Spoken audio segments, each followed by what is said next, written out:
Hello students, how are you today? Are you happy? I hope so. I hope so all students are happy and healthy. Students, मैं कपिल गिरधर एक बार फिर से आप सभी का radiant learning YouTube channel पे स्वागत करता हूं और उम्मीद करता हूं कि हमारे सभी लेक्चर्स आपको पसंद आ रहे होंगे और आप डेडिकेटली इन वीडियोस को देख रहे होंगे। मैं आपका स्वागत करता हूं इस अभिनंदन बैच में जिसका टारगेट है एसएससी सीजीएल 2023 में आपको सरकारी नौकरी की पूरी प्रिपरेशन कराना, बिल्कुल बेसिक से लेके एडवांस तक। और इन सब में आपको ये सभी फैकल्टीज पूरी डेडिकेटली आपके लिए वर्क कर रहे हैं, जिनका आने का टाइम YouTube पर 6 to 10 रखा गया है और आपने सभी लेक्चर्स को बड़े ध्यान से पढ़ना है। स्टूडेंट्स, जैसा कि अब हम इंग्लिश की क्लास की बात करें तो लास्ट क्लास में आपने देखा था कि हमने एक टेंस को कंप्लीट कर लिया था, that was present indefinite tense. Okay students, तो आज एक्सपेक्ट करोगे आप कि मैं एक नया टेंस पढ़ाऊं आपको, और नया टेंस जो हम पढ़ेंगे आज की क्लास में वो रहेगा पास्ट इंडेफिनिट टेंस। जी हां, आज की क्लास में पढ़ेंगे पास्ट इंडेफिनिट टेंस। देखो स्टूडेंट्स, जैसा कि हर टीचर का पढ़ाने का तरीका होता है, तो एक तरीका यह था कि मैं पहले प्रेजेंट के सारे टेंसेस आपको पढ़ाऊं, फिर मैं पास्ट के आपको सारे टेंसेस पढ़ाऊं, फिर फ्यूचर के पढ़ाऊं। लेकिन इस तरह से क्या होता है कि कुछ ना कुछ कंफ्यूजन आपका बना रहेगा। लेकिन एक बहुत आसान तरीका होता है कि जैसे मैंने पहले आपको इंडेफिनिट को क्लियर करना है, तो मैंने जैसे कि आपको सिखा दिया है प्रेजेंट इंडेफिनिट, तो आज की क्लास में करेंगे पास्ट इंडेफिनिट और फिर आगे हम पढ़ेंगे फ्यूचर इंडेफिनिट। तो वन बाय वन मैं इस तरह से एक बार प्रेजेंट, एक बार पास्ट और एक बार फ्यूचर से आपको सिखाऊंगा। इससे थोड़ा आसान लगेगा आपको पढ़ने में। ओके स्टूडेंट्स, तो देखते हैं आज की क्लास में पास्ट इंडेफिनिट टेंस की क्या क्या कंडीशंस होती है, किस तरह से इसको यूज किया जाता है। ओके स्टूडेंट, देखिए, जैसा कि आप जानते हैं कि पास्ट इंडेफिनिट टेंस को अच्छे से सीखने के लिए सबसे पहली नीड होगी कि हम इसकी बनाएं फॉर्मेशन। और फॉर्मेशन में आप जानते हैं सबसे पहले आपको क्या यूज करना होता है, एक सब्जेक्ट को यूज करते हैं, और सब्जेक्ट के बाद हम यूज करते हैं वर्ब की सेकेंड फॉर्म ऑफ वर्ब। जी हां, जैसे प्रेजेंट इंडेफिनिट में आपने वर्ब का फर्स्ट फॉर्म यूज किया था, तो अब हम पास्ट इंडेफिनिट में कौन सी फॉर्म यूज करेंगे, वर्ब की सेकेंड फॉर्म यूज करेंगे। ओके स्टूडेंट्स, देन आगे देखिए, आगे हम लिखेंगे ऑब्जेक्ट। ये बिल्कुल कॉमन सा स्ट्रक्चर होता है एक सेंटेंस का, सब्जेक्ट वर्ब ऑब्जेक्ट यूज करते हैं। तो हम देख रहे हैं कि पास्ट इंडेफिनिट में क्या यूज करना है, हमें सेकेंड फॉर्म यूज करना है। ओके डियर स्टूडेंट्स, अब देखें कि अगर मुझे इसका पॉजिटिव स्ट्रक्चर बनाना है तो डेफिनेटली मुझे सेकेंड फॉर्म यूज करना है। लेकिन अगर आपको इसी का बनाना होगा नेगेटिव सेंटेंस, अगर आप इसका क्या बनाएंगे, नेगेटिव सेंटेंस, या फिर इसका बनाएंगे इंटेरोगेटिव सेंटेंस, यानी नेगेटिव और इंटेरोगेटिव। नेगेटिव में क्या करते थे हम, नॉट यूज करते थे, इंटेरोगेटिव में क्या करते थे, क्वेश्चन करते थे। तो जब नेगेटिव इंटेरोगेटिव आप बनाएंगे तो उसमें आपको याद रखें एक हेल्पिंग वर्ब की नीड होती है, और इसकी हेल्पिंग वर्ब रखी गई है डिड, और डिड के बाद आने वाली फॉर्म हमेशा क्या होती है, फर्स्ट फॉर्म। ओके स्टूडेंट, ध्यान रखें। देखो, एक बहुत ही कॉमन सी मिस्टेक सभी स्टूडेंट्स करते हैं कि डिड यूज तो कर लेते हैं, लेकिन डिड के बाद फिर से कौन सी फॉर्म यूज कर लेते हैं हम, सेकंड फॉर्म, क्योंकि हमें लगता है पास्ट में क्या यूज करते हैं, सेकंड फॉर्म। लेकिन देखो ना, डू की सेकंड फॉर्म डिड होती है, वो तो पहले से ही पास्ट है। अगर वो पहले से ही पास्ट है तो दोबारा से पास्ट नहीं लिखा जा सकता। दैट्स व्हाई आगे हम कौन सी फॉर्म यूज करते हैं, फर्स्ट फॉर्म। तो जब भी आप डिड का यूज करें, आने वाली फॉर्म कौन सी रखेंगे, फर्स्ट फॉर्म यूज करेंगे। इसका एक सेंटेंस देखते हैं जिससे आपको थोड़ा और क्लियर हो जाएगा। देखो, एक सेंटेंस रखते हैं, राहुल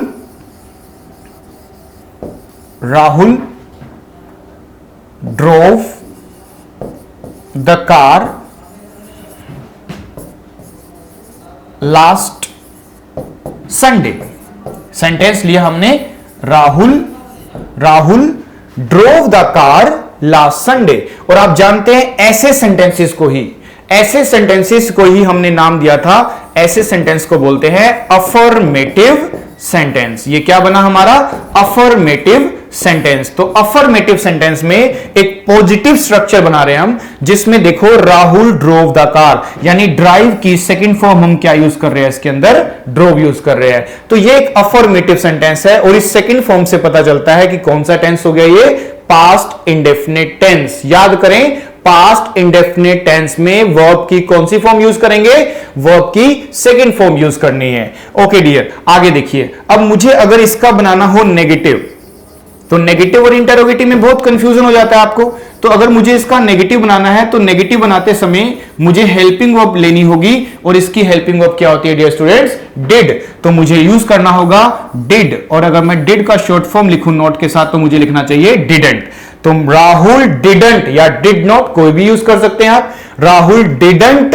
अब यहां ड्रोव नहीं लिखना, आपने ड्रोव नहीं लिखना, आपको वर्ब की फर्स्ट फॉर्म लिखनी है, और फर्स्ट फॉर्म लिखी जाएगी तो क्या लिखा जाएगा? ड्राइव, फिर आएगा द कार लास्ट संडे। इस तरह से आप इसका नेगेटिव स्ट्रक्चर बना सकते हैं। Okay dear students, Rahul didn't drive the car last Sunday. तो एक बना नेगेटिव और एक बना अफर्मेटिव। तो इस तरह से हमने देखा दो तरह के सेंटेंसेस बन गए हैं। हमें लेकिन बहुत अलग अलग तरह के स्ट्रक्चर बनाने हैं, क्योंकि देखो पास्ट इंडेफिनिट में ऐसा नहीं है कि वर्ब में कंफ्यूजन होगा, इसकी वर्ब में कुछ कंफ्यूजन नहीं है। वर्ब को तो सीधे ही सेकंड फॉर्म लिखना है हमें। आप गो लिखोगे तो उसका वेंट कर दोगे, टीच का टोट कर दोगे, उसमें कोई कंफ्यूजन नहीं। जैसे प्रेजेंट इंडेफिनिट में बहुत कंफ्यूजन था, उसमें आप देखते थे कभी एस लग रहा है कभी नहीं लग रहा है, वो सारी बातें थी। इसमें तो आपको लगाना सेकंड फॉर्म ही है, लेकिन इसमें जो सबसे बड़ी प्रॉब्लम हो जाती है, हम देखते हैं कि नेगेटिव इंटरोगेटिव में बहुत सारी प्रॉब्लम होती है। नेगेटिव इंटरोगेटिव में आपको इतना ध्यान रखना है कि हमें क्या यूज करना है?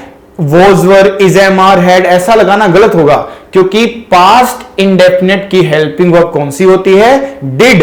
और डिड के साथ आने वाली फॉर्म हमेशा कौन सी रहेगी? फर्स्ट फॉर्म रहेगी। ओके स्टूडेंट्स, तो इसका एक पॉजिटिव स्ट्रक्चर भी बन गया, इसका एक नेगेटिव स्ट्रक्चर भी बन गया। अब हम इसका बनाते हैं इंटेरोगेटिव, देखते हैं और कितने तरह के सेंटेंसेस इसमें बनाए जा सकते हैं। ओके स्टूडेंट, तो देखें अगर आगे, तो हम थर्ड नंबर पे बनाते हैं इसका एक interrogative structure. Interrogative structure, interrogative. Okay dear, interrogative. तो इंटेरोगेटिव में क्या करते थे हम? इंटेरोगेटिव में हम क्वेश्चन पुट करते थे, और क्वेश्चन पुट करने के लिए पहले नंबर पर ही आपको क्या यूज करना पड़ेगा? हेल्पिंग वर्ब, फिर सब्जेक्ट यूज करना होगा। तो डिड राहुल, लेकिन अभी भी फर्स्ट फॉर्म आएगा, अभी भी फर्स्ट फॉर्म आएगा। तो did Rahul drive the car, और आगे लिख दिए लास्ट संडे। आगे क्या लिख सकते हैं? Last Sunday. इस तरह से तो did Rahul drive the car, ये हमारा बना इसका क्वेश्चन। और ऐसे ही क्वेश्चन को याद कीजिए, प्रीवियस क्लासेस में हमने पढ़ा था, जो हम हेल्पिंग वर्ब से क्वेश्चन स्टार्ट करते हैं, ऐसे क्वेश्चंस को बोला जाता है यस नो वाले क्वेश्चंस। इनको क्या बोला जाता है? यस नो वाले क्वेश्चंस, क्योंकि इनका रिप्लाई या तो यस में दिया जाता है या फिर नो में दिया जाता है। जैसे मैंने कहा did Rahul drive the car, आप क्या करोगे? Yes sir, Rahul drove the car. No sir, Rahul did not drive the car. इस तरह से समझ में आता है कि नेगेटिव और इंटेरोगेटिव बनाते हैं, इसको ही क्वेश्चन को बोल दिया जाता है क्वेश्चनिंग सेंटेंस। पर कौन से वाला? यस और नो वाले क्वेश्चन बोलते हैं इनको। अब बच्चे कह रहे हैं क्या सर नेगेटिव और इंटेरोगेटिव को मिक्स भी किया जा सकता है? बिल्कुल किया जा सकता है। ऐसे क्वेश्चंस को फिर क्या नाम देंगे? नेगेटिव। ऐसे क्वेश्चन को नाम दिया जाता है नेगेटिव क्वेश्चन। नेगेटिव क्वेश्चन जिसमें हम मना भी करेंगे और पूछेंगे भी।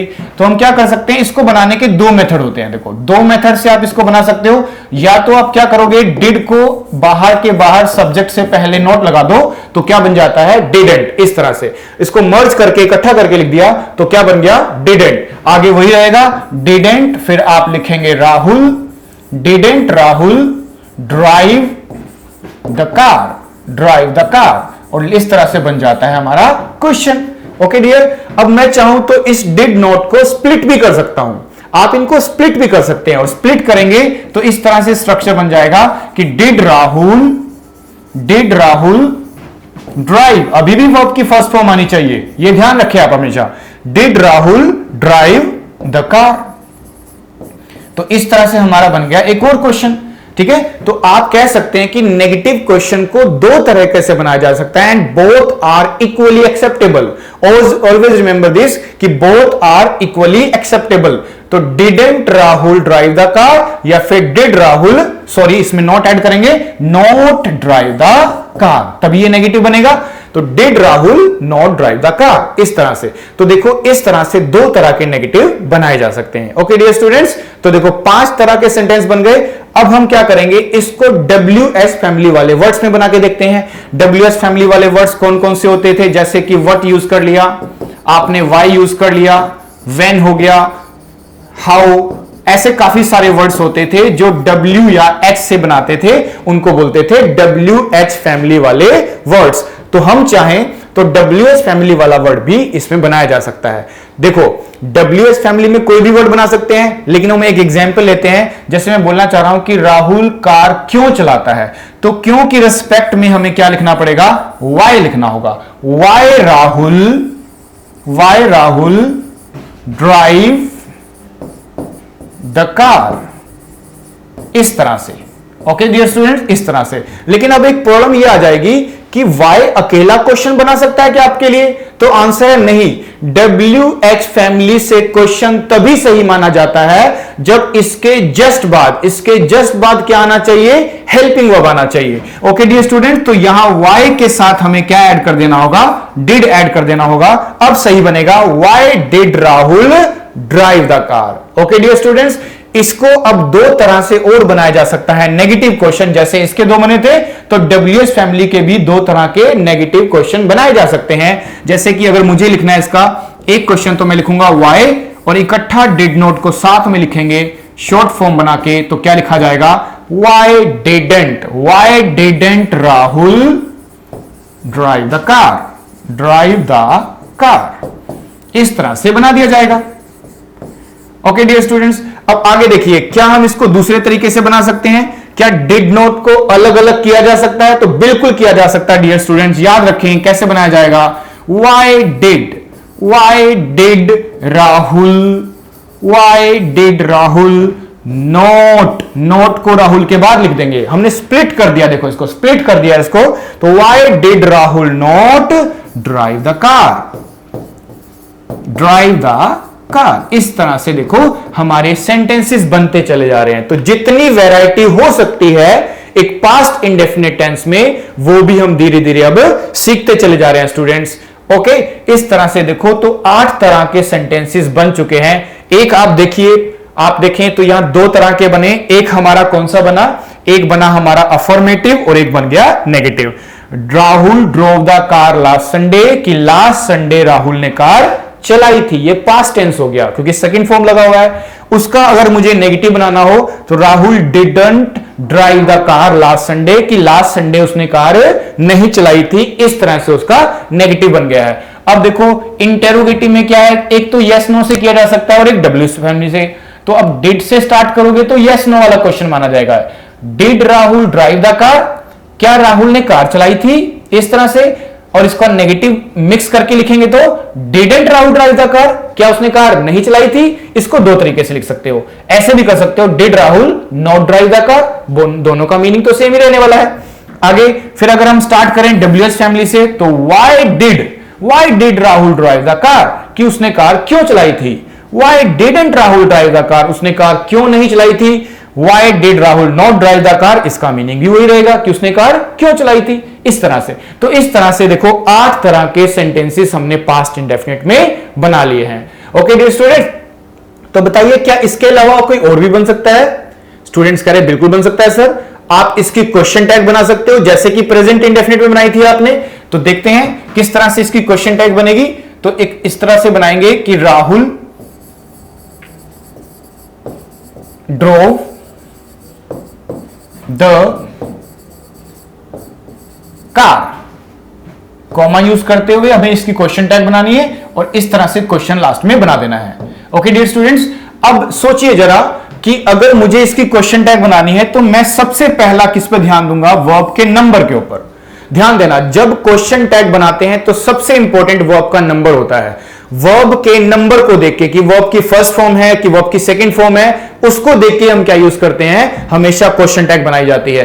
तो आप ध्यान देना स्टूडेंट्स कि वर्ब की सेकंड फॉर्म होने के कारण आपको पता होना चाहिए कि इसकी हेल्पिंग वर्ब क्या होती है, जो कि कंफ्यूजन हमें यह भी हो सकता है कि इसकी हेल्पिंग वर्ब वोज वर्ब होती है, वो गलत है। आप ध्यान देना, पास्ट इंडेफिनिट की जो हेल्पिंग वर्ब होती है वो डिड होती है, तो जब इसकी क्वेश्चन टैग बनेगी तो हम किसका हेल्प लेंगे? डिड का हेल्प लेंगे। और आप ध्यान दें कि अगर सेंटेंस हमारा पॉजिटिव है तो क्वेश्चन टैग कैसी बन जाती है? नेगेटिव। तो डिड के साथ नोट लगाएंगे तो क्या बन जाएगा? डिडेंट। और हमारा सब्जेक्ट कौन है? राहुल। और राहुल की रिस्पेक्ट में हम क्या यूज कर लेंगे? ही, क्योंकि एक ही लाइन के अंदर दोबारा से नाउन रिपीट नहीं हो सकता, इसीलिए राहुल की रिस्पेक्ट में क्या लिखा जाएगा? ही। तो क्या बन जाएगा? Didn't he. Rahul drove the car didn't he. Rahul ने कार चलाई थी क्या? नहीं चलाई थी। यस और नो में पूछने के लिए क्वेश्चन टैग बनाई जाती है। ओके डियर स्टूडेंट्स, अब अगर हम चाहें तो इसका नेगेटिव का भी तो बना सकते हैं। अगर नेगेटिव का बनाएंगे तो कैसे बनेगा? Rahul did not drive the car. और इस तरह से अगर हमें इसकी क्वेश्चन टैग बनानी है तो कैसे बनाई जाएगी? देखिए, अगर मुझे इसकी क्वेश्चन टैग बनानी है Rahul did not drive the car, तो किस तरह से बनने वाली है? ध्यान देना, इसकी क्वेश्चन टैग कुछ इस तरह से बनने वाली है कि अब आपको यहां पे पहले से ही नेगेटिव दिखाई दे रहा है। Okay students, if the sentence is positive the question tag must be negative. If the sentence is negative the question tag must be positive. इसका अपोजिट चलना होता है, उल्टा चलना होता है सेंटेंस के। तो यहां पॉजिटिव बनाने के लिए हमें यहां पे क्या ऐड करना होगा? डिड। और डिड है और आगे हम राहुल की रिस्पेक्ट में क्या यूज कर लेंगे? ही यूज कर लेंगे। तो इस तरह से बन जाएगा did he. Okay dear students, तो इस तरह से दिखा आपने 10 तरह के सेंटेंसेस हमने इसमें पास्ट इंडेफिनिट में भी बनाए। अब बच्चे कह रहे सर आपने तो प्रेजेंट इंडेफिनिट में आपने लगभग 14 तरह के सेंटेंस बनाए थे, क्या इसमें भी इंपेरेटिव सेंटेंस बनेगा? बिल्कुल नहीं बनेगा, क्योंकि इंपेरेटिव सेंटेंस तो केवल कौन से टेंस में बनाया जा सकता है? प्रेजेंट इंडेफिनिट में। इसीलिए इस टेंस में इंपेरेटिव नहीं होगा, गलत हो जाएगा। आप ऐसा नहीं लिख सकते drove the car. Drive the car तो लिख सकते हो आप, लेकिन ड्रोव द कार थोड़ी लिख सकते हो आप, या ड्राइविंग द कार, ऐसा गलत हो जाता है।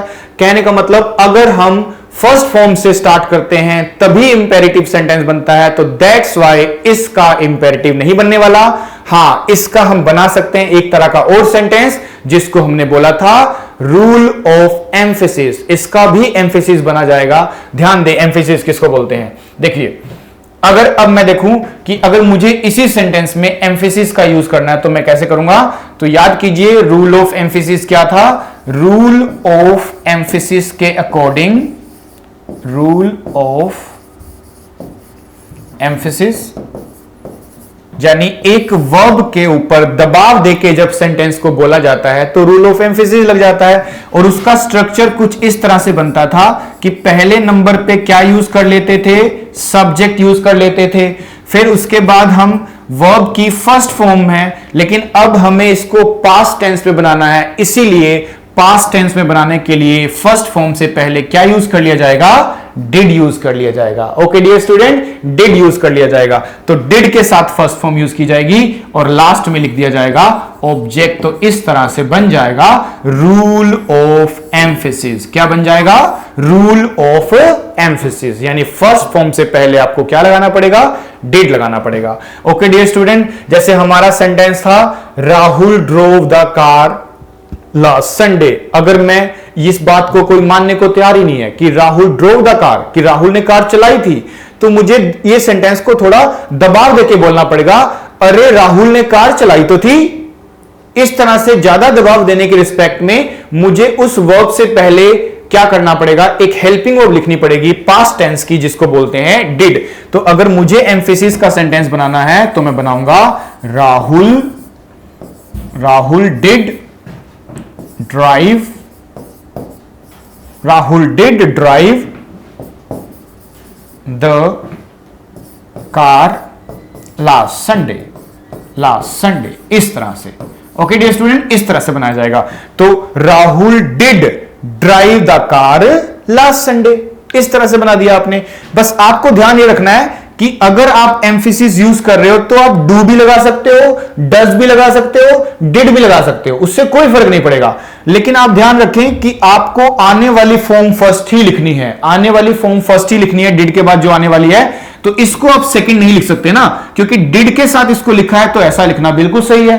तो इसका मतलब हो जाएगा कि राहुल ने लास्ट संडे कार चलाई तो थी।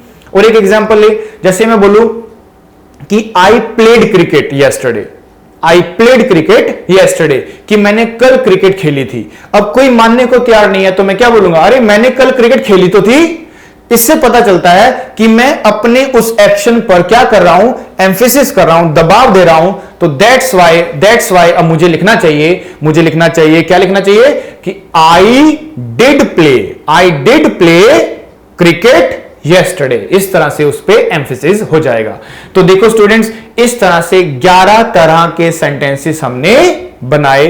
किस तरह के? पास्ट इंडेफिनिट के। ओके, तो इस तरह से यूज किया जाता है एक past indefinite tense. Past indefinite tense में सबसे मेन बात आपके लिए क्या रही?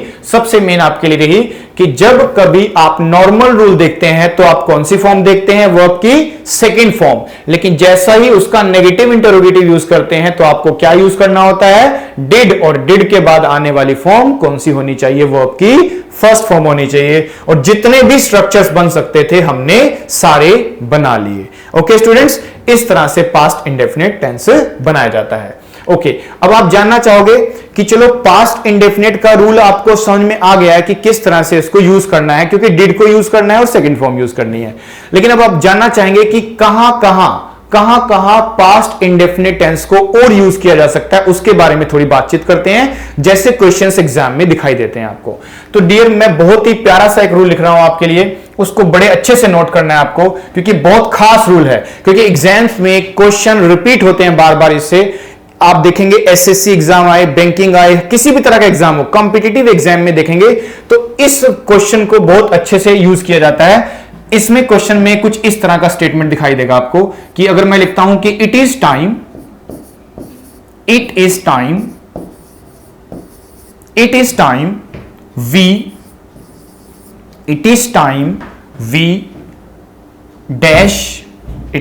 We dash celebrate the party.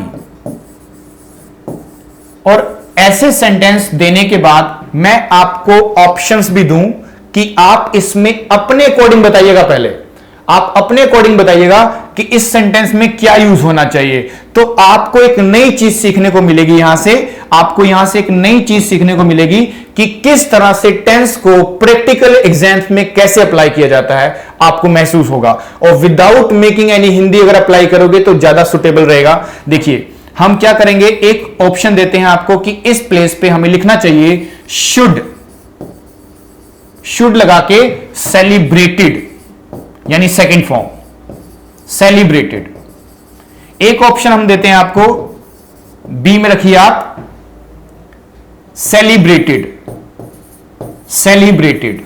Celebrated मतलब वर्ब की सेकंड फॉर्म, इस तरह से। और एक ऑप्शन हम आपको इधर देते हैं नेक्स्ट स्लाइड में, इसमें रखते हैं आपके लिए must celebrate.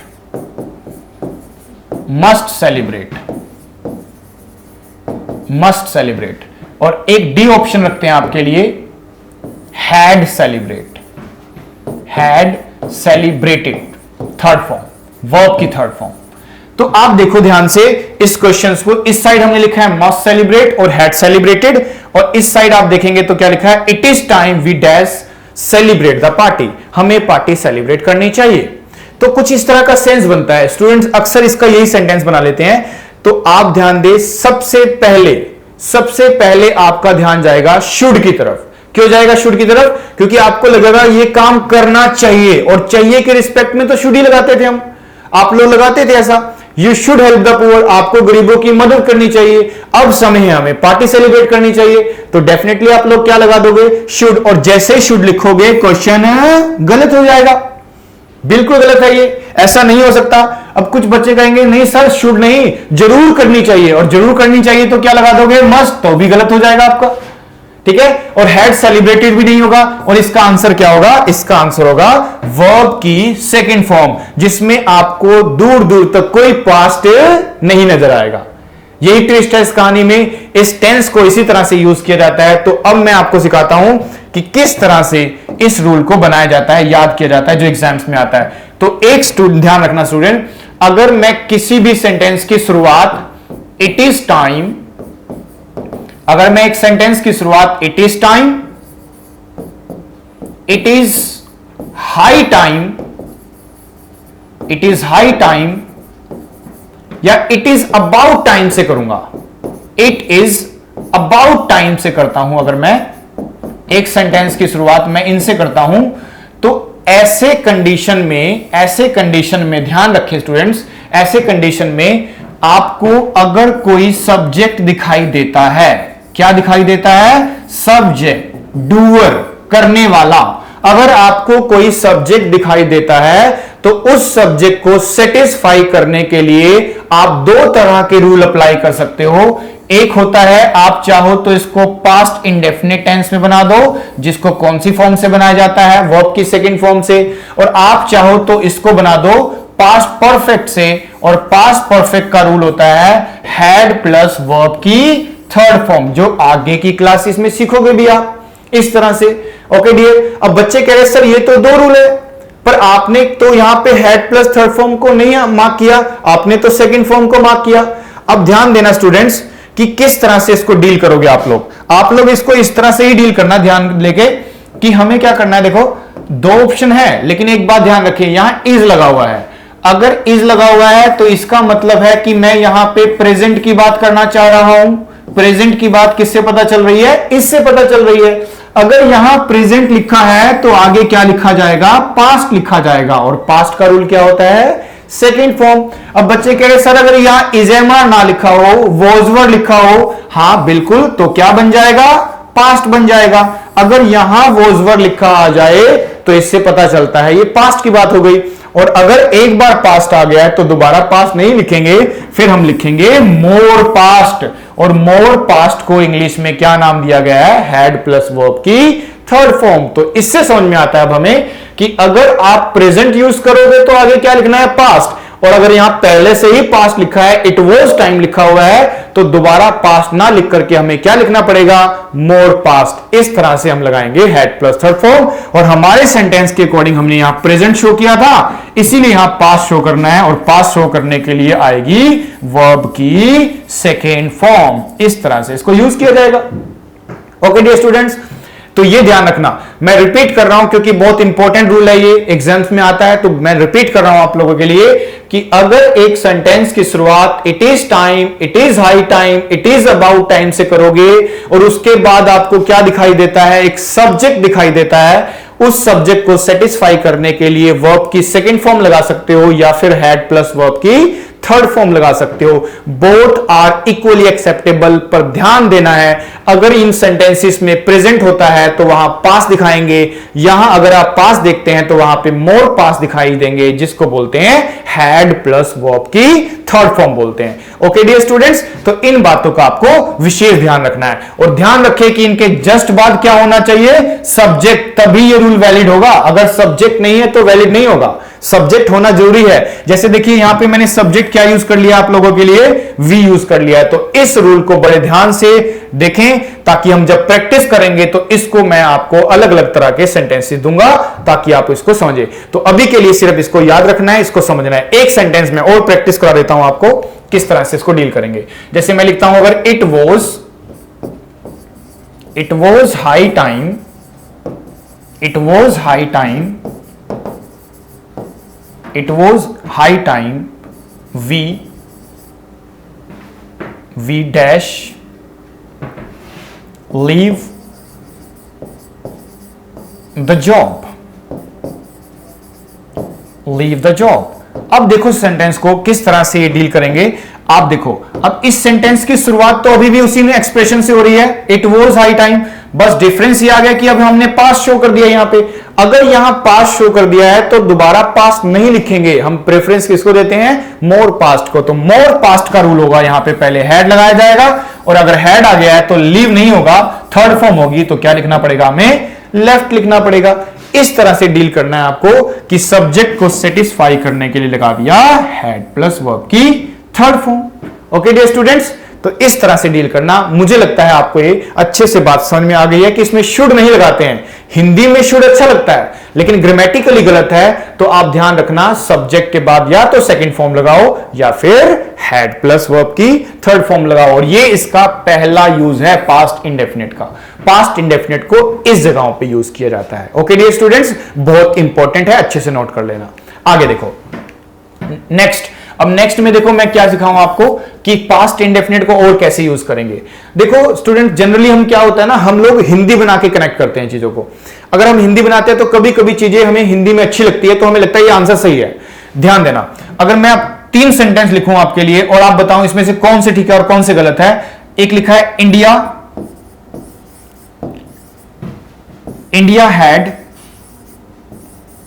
India had got या gotten freedom. India had gotten freedom इन 1947। एक सेंटेंस। और देन मैं बोलूं आई हैव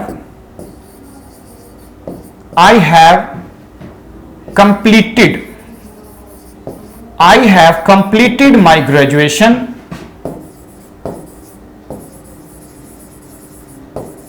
ध्यान से देखना इसको बड़े, क्योंकि देखो ये एक ऐसा सेंटेंस लिखने जा रहा हूं मैं जो कि पास्ट इंडेफिनिट को समझने की आपकी अप्रोच बिल्कुल बदल देगा। ओके स्टूडेंट्स, बहुत इंपॉर्टेंट रहेगा आप सबके लिए। आप ध्यान देना, एग्जामिनेशन में ज्यादातर क्वेश्चन ऐसे ही आने वाले हैं आपके। आपको दिखेगा कुछ और, होगा कुछ और, इसीलिए बड़े ध्यान से समझना कि I have completed my graduation अगर मैं लिखता हूं और साथ में लिख देता हूं इन 2007 लिख दिया मैंने यहां पे। ओके डियर स्टूडेंट्स, इस तरह से। और आप देखो पढ़ने में दोनों सेंटेंस अच्छे लगेंगे आपको, हिंदी वाइज दोनों सेंटेंस बिल्कुल सही रहेंगे। एक और लिख देता हूं मैं आपके लिए कि we started our journey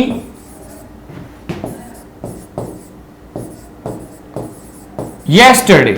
इस तरह से मैंने एक और स्टेटमेंट लिख दिया आपके लिए। देखो डियर स्टूडेंट्स, अब इनमें ध्यान देना, क्योंकि आप हिंदी बनाने की पूरी कोशिश करते हैं सेंटेंसेस में जनरली, और ऐसा होता भी है और कभी कभी हेल्प मिल भी जाती है, लेकिन कुछ चीजें हैं कि कॉन्सेप्चुअली पढ़ने बहुत जरूरी है। अब ध्यान दें कि इन तीनों सेंटेंसेस में कितने सेंटेंस आपको लगता है ये सही माने जाएंगे। तो ध्यान देना कि इसमें से केवल एक ही सेंटेंस ठीक है, एक ही सेंटेंस ठीक है, और वो कौन से वाला सही है? थर्ड नंबर वाला। क्योंकि यहां पे हमने स्टार्ट का कौन सा फॉर्म यूज किया है? स्टार्टेड। और किसके कारण ऐसा किया है? यस्टरडे लिखा हुआ है इसमें। अब देखो पढ़ने में क्या लगता था? हैव कंप्लीटेड बिल्कुल सही लग रहा है। आपने देखा होगा किसी को, अगर किसी को कभी इंटरव्यू फेस किया हो आपने या किसी को देते हुए देखा हो, तो इंटरव्यूअर सबसे पहला क्वेश्चन क्या पूछता है आपसे कि could you describe yourself in a few words, tell me something about yourself. इस तरह से पहला क्वेश्चन पुट किया जाता है और हम लोग बोलते हैं yes sir I have done blah blah things in that particular year. हम लोग ये बोल देते हैं कि I have completed my graduation in 2007, इन 2020, ऐसा कुछ बोल देते हैं। देखो जब तक इतना बोल रहे थे कि I have completed my graduation, तब तक तो सही था, कोई प्रॉब्लम नहीं थी। लेकिन जब हमने बोल दिया कि I have completed my graduation in 2007, time mention कर दिया आपने, और जब जब टाइम पास्ट का मेंशन करते हैं तो ना तो पास्ट परफेक्ट आता है ना प्रेजेंट परफेक्ट आता है, यानी इसमें हैड लगाने की जरूरत नहीं पड़ेगी और इसमें हैव लगाने की जरूरत नहीं पड़ेगी, क्योंकि यहां पे गोटन नहीं गोट होगा, और यहां पे कंप्लीटेड पहले से सेकंड फॉर्म है। क्यों? क्योंकि इसमें यूज किया गया है इन 1947 और इसमें इन 2007 यूज किया गया है। जब जब पास्ट के वर्ड आएंगे तब तब हमें केवल एक ही टेंस यूज करना होता है, जिसको बोलते हैं पास्ट इंडेफिनिट टेंस। इसीलिए ध्यान रखना, आपको नोट इस तरह से करना है कि जब एक सेंटेंस में क्या दिखाया जाता है? Pure past. Sir pure past क्या होता है? प्योर पास्ट का मतलब होता है जब एक सेंटेंस में कोई टाइम वाला वर्ड लिखा है जिसको पढ़ने से ही आपको क्लियरली समझ में आ गया कि हम पास्ट की बात कर रहे हैं, तो सो क्या बोल दिया जाता है? Pure past. तो ये कुछ कीवर्ड्स हेल्प करते हैं आपके, जैसे एक सेंटेंस में लिखा होता है यस्टरडे, अब कभी कभी देखते थे क्या लिखा होता था, AG एगो ओ, फिर उसके बाद देखते थे लॉन्ग एगो, इस तरह से। फिर हो सकता है लास्ट लिखा हो, लास्ट का मतलब कुछ भी लिखा आ सकता है लास्ट के बाद, लास्ट नाइट हो सकती है, लास्ट डे यूज कर सकते हैं, लास्ट वीक यूज कर सकते हैं, एंड बड़ा बड़ा थिंग्स, बहुत सारे वर्ड्स हैं, कुछ भी यूज कर सकते हैं। ओके डियर स्टूडेंट्स, और क्या क्या यूज किया जा सकता है, आप यूज कर सकते हैं कोई ईयरली टाइम, कोई पास्ट का ईयरली टाइम यूज कर सकते हैं, जैसे कि 2007 यूज कर लिया, 1947 यूज कर लिया, एसेट्रा। यानी आप याद करें कि पास्ट का कोई भी समय किसी भी वर्ड के रूप में अगर आपको दिखाई देता है तो उसी को बोला जाता है प्योर पास्ट। और प्योर पास्ट में कौन सा टेंस यूज किया जाता है, पास्ट इंडेफिनिट टेंस। हैव लगाना, हैड लगाना बिल्कुल गलत माना जाता है। ओके डियर स्टूडेंट्स, मुझे पूरी उम्मीद है कि पास्ट इंडेफिनिट कहां यूज करते हैं आपको समझ में आ गया होगा। तो आप ध्यान दे, 2 पॉइंट पे खास ध्यान देना है आपको।